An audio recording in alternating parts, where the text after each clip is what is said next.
Bom, algumas infecções surgem com mais frequência no verão. O aumento das temperaturas faz com que cresça a exposição a algumas doenças, problemas relacionados ao consumo de alimentos mal conservados.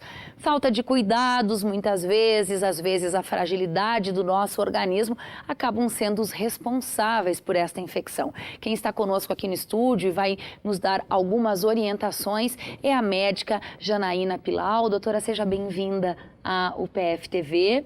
Nós estamos falando de quais infecções que acometem as pessoas com mais facilidade nessa época do ano? Nessa época do ano é muito comum as infecções intestinais, né? Elas podem ser virais, geralmente causado pelo rotavírus, aí é muito mais frequente em crianças, né? E aí o adulto se contamina da criança. E as infecções causadas pela má conservação dos alimentos, que daí é mais, provavelmente, geralmente ela é bacteriana. E aí são as toxinas das bactérias que fermentaram naquele alimento mal conservado é que vão nos causar os problemas habituais dessa época. Agora, uma infecção causada por uma virose ou por uma bactéria, a gente acaba chamando tudo isso de virose. É isso aí. E essa não é a expressão correta, né? A virose, qual é o conceito que se pode dar da virose, doutora Janaína? Assim, o que muda basicamente é o agente causador, né? Então a virose ela é causada por um vírus. O vírus tem uma infecção geralmente autolimitada, em torno de 6, 7 dias, e o ciclo do vírus termina e a doença cessa. A bactéria ela pode ser ou não autolimitada, depende também daí do organismo da pessoa, da imunidade dessa pessoa, e são causadas por bactérias. Então o que muda, na verdade, é o agente causador da infecção. Ambas têm sintomas muito parecidos, como vômito, diarreia. Geralmente elas começam com vômito, diarreia, febre alta. E aí vem aquela briga das mães com os pediatras, né? Eu vou lá e o doutor diz que é só hidratar e me deu remédio para febre. Isso angustia a mãe, né? Porque você fica na dúvida que pode ser alguma outra coisa. Isso, na verdade, assim, o quadro inicial ele é muito semelhante, como as duas podem ser autolimitadas. Então, não tem um exame, até tem exame de fezes para fazer, para identificar, só que até o exame ficar pronto, a pessoa já melhorou, né? Então, a gente dá esse tempo de 48, 72 horas, tem que observar mesmo, é hidratação, são sintomáticos. Se a criança não consegue, ou o adulto, né, ingerir via oral, a gente aí sim tem que fazer um soro, mas geralmente o quadro ele é autolimitado. Então, passou esses períodos de 2, 3 dias, começa a se afastar os sintomas, né? Vomita menos, tem menos diarreia e depois volta ao normal. Mas, assim, exame específico não tem mesmo. Durante esses dias de virose ou de uma infecção causada por uma bactéria, qual é a alimentação adequada para esse período?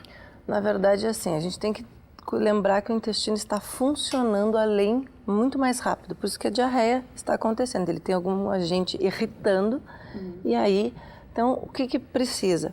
Precisa principalmente a hidratação, né? Alguns casos vão precisar do soro caseiro. Tem que lembrar que tem que ser dado em pequenos volumes e em grande quantidade no tempo. Mas não tomar tudo de uma vez só. Isso aí. Por quê? Porque o estômago também está irritado. Então, se você colocar grande quantidade, você vai voltar, vai vomitar. Então, pequenas quantidades com o passar dos dias, né? Durante o dia. Cuidar, assim, fruta, alimentos lácteos que aumentam o trânsito intestinal, então são coisas que acabam estimulando ainda mais o intestino. Então, nesses dias é aquela receita de vó, né?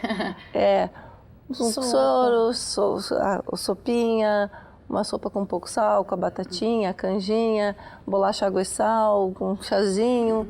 Então, são as coisas mais leves e realmente, nos primeiros dias, não dá o apetite mesmo. Então, tenha paciência, não adianta forçar a comida, não, mas tem que comer, se não comer vai piorar.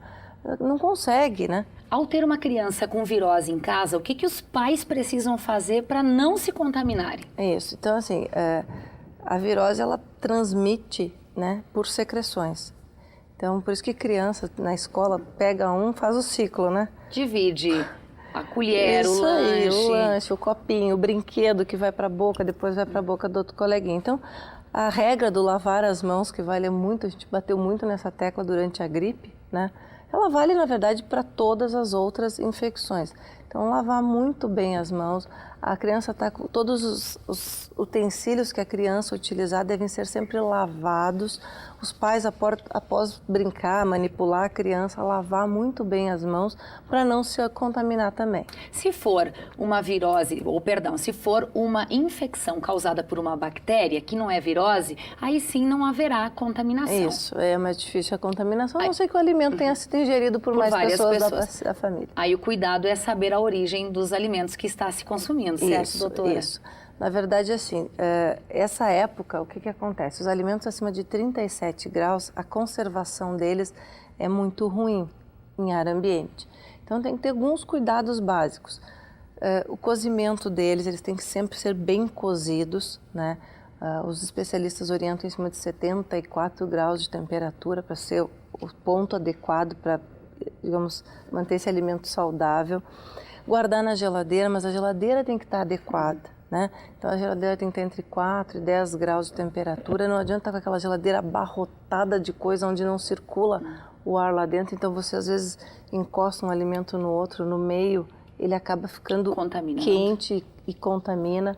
Não deixar os alimentos fora da geladeira. Então alimentos mais de 2, 3 horas fora de geladeira, descarta. E o que acontece muito nessa época do ano também são as comidas na beira da praia, né? Então tem que cuidar muito a higiene do vendedor ambulante. Bom, doutora, muito obrigada. O nosso tempo já estourou aqui. Muito obrigada e bom trabalho para você. Obrigada. Obrigada.